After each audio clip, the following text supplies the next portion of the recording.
পিছনে তাকানোর আমাদের আর সময় নাই। সকল জাতি, ধর্ম, গোষ্ঠী, বর্ণ সমস্ত মানুষকে বুকে ধারণ করে আমাদের এই যাত্রা শুরু ইনশাআল্লাহ। পুরা উত্তরবঙ্গকে আমরা কৃষি শিল্পের রাজধানীতে পরিণত করব।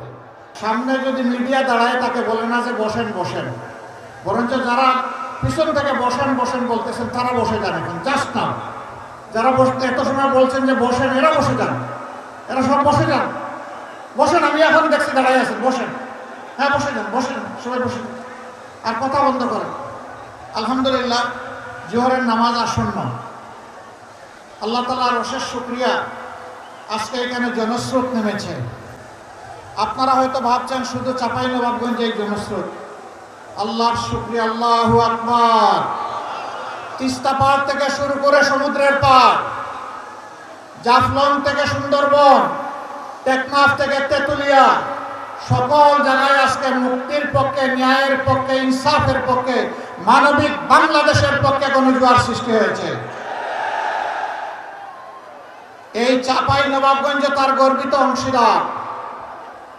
কেন মানুষের এই গণজোয়ার? মানুষ বিগত 54 বছরের শাসন হোক আর অপশাসন হোক তা দেখেছে।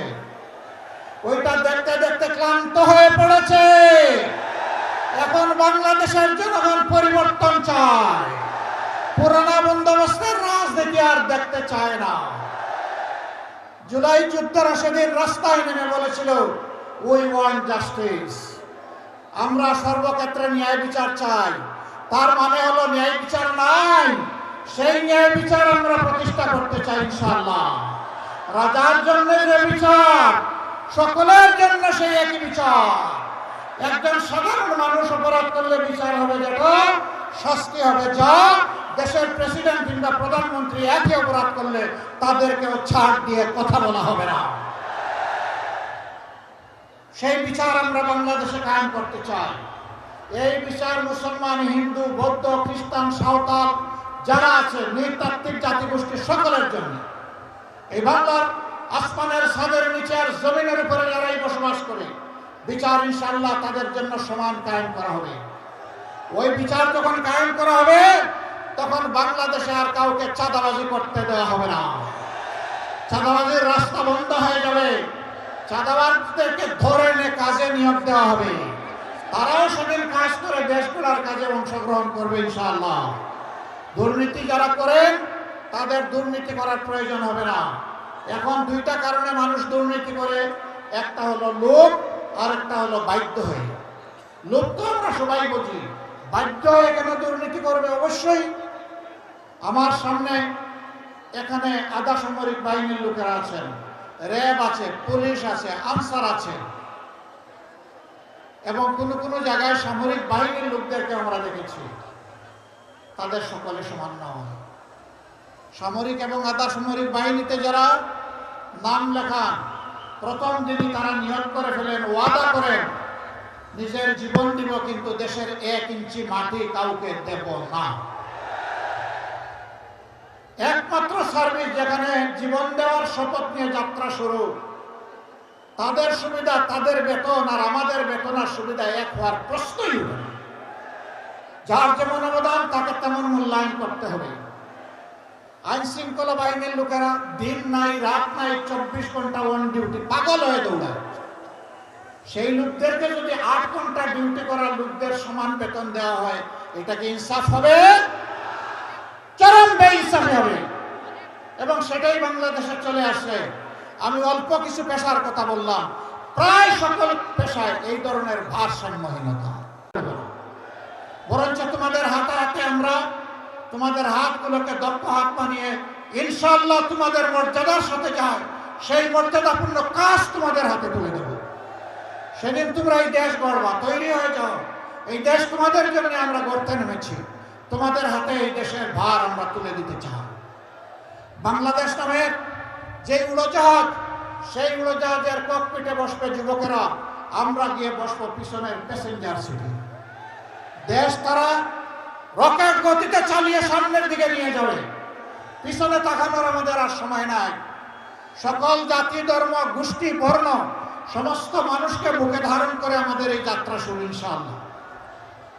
মা বোনদের ক্ষেত্রে আমাদের স্পষ্ট অঙ্গীকার, আপনাদের বহুবিধ অবদান, তার একটারও প্রতিদান দেওয়া আমাদের পক্ষে সম্ভব নয়, ঋণ পরিশোধ করা সম্ভব নয়, কিন্তু আমাদেরকে চেষ্টা করতে হবে।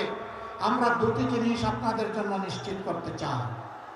একটি হচ্ছে সমাজের সকল স্তরে আপনাদের অধিকার এবং মর্যাদা, দ্বিতীয়টি হচ্ছে আপনাদের নিরাপত্তা। আজকে এই দুটিরই অভাব। ইনশাআল্লাহ আমরা এমন একটা সমাজ গড়তে চাই, পুরুষরা পাবে পুরুষদের অধিকার, মহিলারা নারীরা পাবে তাদের অধিকার, এবং কোন জালেম আমার কোন মা বোন মেয়ে যায়া কারো দিকে চোখ তুলে তাকানোর সাহস করবে না। সেই নিরাপদ বাংলাদেশ মায়েদের জন্য আমরা করতে চাই, ঘরে চলাচলে কর্মস্থলে সর্বত্র ইনশাআল্লাহ।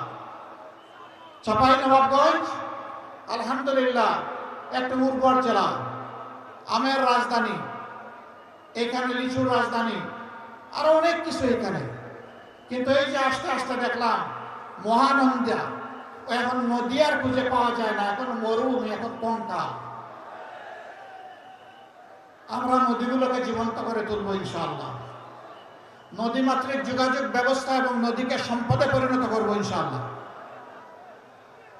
পদ্মাতে যেখানে বাঁধ দিলে, ব্যারেজ দিলে বাংলাদেশ পানি পাবে, সেখানেই ব্যারেজ নির্মাণ করা হবে ইনশাআল্লাহ। এই আমের রাজধানীতে আম সংরক্ষণ করার মতো কোনো হিমাগার বা সংরক্ষণগার নাই। ইনশাআল্লাহ আমরা ঘোষণা দিয়েছি, পুরা উত্তরবঙ্গকে আমরা কৃষি শিল্পের রাজধানীতে পরিণত করব। যেখানে বিশ্ববিদ্যালয় দরকার সেখানে বিশ্ববিদ্যালয় হবে, যেখানে সংরক্ষণ দরকার সেখানে হবে, যেখানে পরীক্ষাগার দরকার, গবেষণাগার দরকার সেখানে গবেষণাগার গড়ে তোলা হবে। আম এবং লিচুর প্রসেসিং করে সারা বছর খাওয়ানোর ব্যবস্থা করা হবে, বিশ্বে রপ্তানি হবে ইনশাআল্লাহ।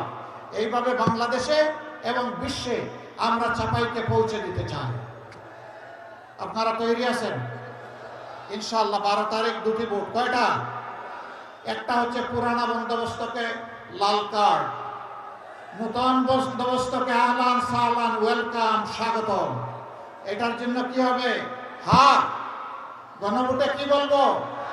হা মানে আজাদি, না মানে গোলামি।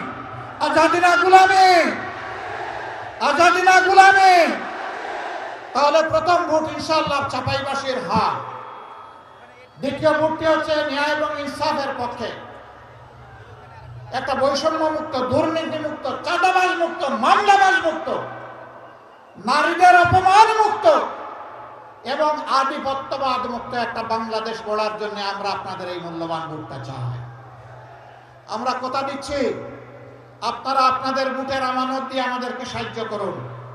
আমরা আপনাদেরকে ইনশাআল্লাহ এই যে আমানত আপনারা আমাদের দিলেন, আমরা এই কৃতজ্ঞতা 5 বছর ধরে আদায় করার সর্বাত্মক চেষ্টা করব।